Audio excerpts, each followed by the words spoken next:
Video में मैं आपको बताने वाली हूँ कि आप 3 डिजिट नंबर को कैसे आसानी से मल्टीप्लाई कर सकते हैं।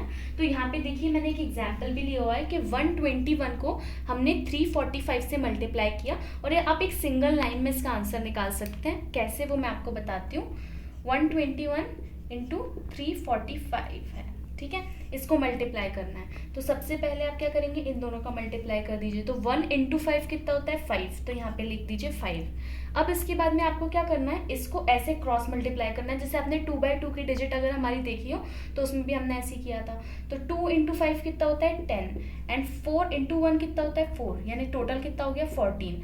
तो 4 यहाँ पे आ जाएगा और कैरी चढ़ जाएगा 1, तो कैरी का 1 याद रखिएगा और इसको आप भूल जाइए। ये तो रफ वर्क था हमारा, ये करने की ज़रूरत नहीं पड़ेगी, एक बार प्रैक्टिस हो जाएगी तो। अब इसके बाद में हम क्या करेंगे, ये हमारा हो चुका है। अब इसके बाद में इसको ऐसे क्रॉस मल्टीप्लाई करेंगे, ठीक है। तो 1 इंटू 5 5 होता है, प्लस 1 इंटू 3 3 होता है। तो 5 प्लस 3 कितना हो गया 8। अब इन दोनों को भी मल्टीप्लाई कर दीजिए। 2 इंटू 4 कितना हो जाएगा 8, यानी 16। तो ये 16 हो गया और ये साथ में कैरी का 1 पड़ा हुआ था, ठीक है। तो कैरी का 1 पड़ा हुआ था, तो 16 और 1 17, तो यहाँ पे 17 आ जाएगा और कैरी का 1 और रहेगा ही रहेगा।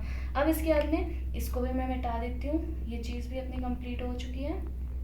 अब इसके बाद में आपको ऐसे मल्टीप्लाई करना है। तो 1 इंटू 4 कितना होता है 4 प्लस 6 और ये 7, तो यहाँ पर कितना हो गया 4 प्लस 6 और ये आपका 4 प्लस 6 10 के साथ ये आया 11, ये आपका 11 हो गया।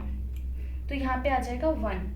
अब फिर से कैरी का 1, 11 है तो एक 1 यहाँ आ गया और एक कैरी का 1 यहाँ पे है। अब इसके बाद में 1 इंटू 3 कितना होता है 3 और ये कैरी का 1 ऐड हो जाएगा तो ये 4। तो इस तरीके से एक सिंगल लाइन में हमने ये आंसर निकाल लिया है।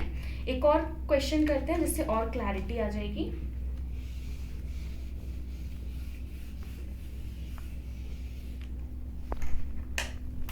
अब हम लेते हैं 121 हो चुका है, 124 इंटू 123, इसको सॉल्व करते हैं। सबसे पहले क्या करेंगे 4 इंटू 3 कितना होता है 12, तो 12 लिख दीजिए, कैरी का 1 आ गया, ठीक है।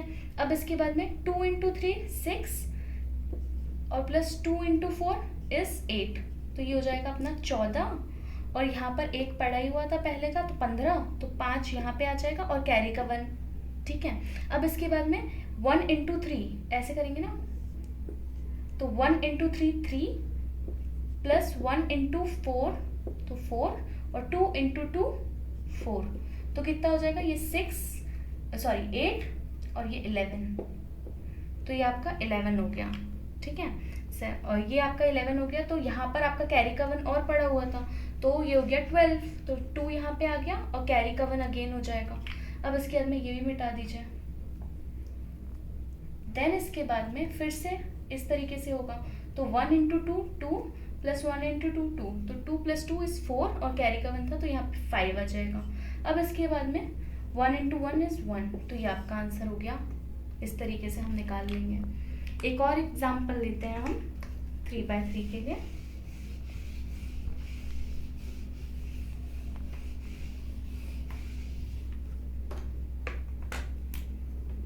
(111) एंड 222, इसको मल्टीप्लाई करते हैं। तो 1 इंटू 2 कितना होता है 2, लिख लीजिए। अब 1 इंटू 2 प्लस 2 इंटू 1 कितना हो जाएगा 2 प्लस 2 4। अब इसके बाद में ये लंबा वाला जो अपन करते हैं, तो 1 इंटू 2 प्लस 2 इंटू 1 4 हो गया एंड 1 इंटू 2, तो 2 प्लस 2 प्लस 2 कितना हो जाएगा 2 प्लस 2 प्लस 2 कितना हो गया 6, तो यहाँ पे आ गया आपका 6। अब इसके बाद में इस तरीके से करेंगे तो 1 इंटू 2 प्लस 2 इंटू 1 2, तो 2 प्लस 2 इज़ 4। अब इसके बाद में 1 इंटू 2 इज़ 2, तो इस तरीके से आपने सिंगल लाइन में निकाल लिया। तो इस तरीके से आप 3/3 के लिए सॉल्व कर सकते हैं किसी भी मल्टीप्लिकेशन को। Thank you.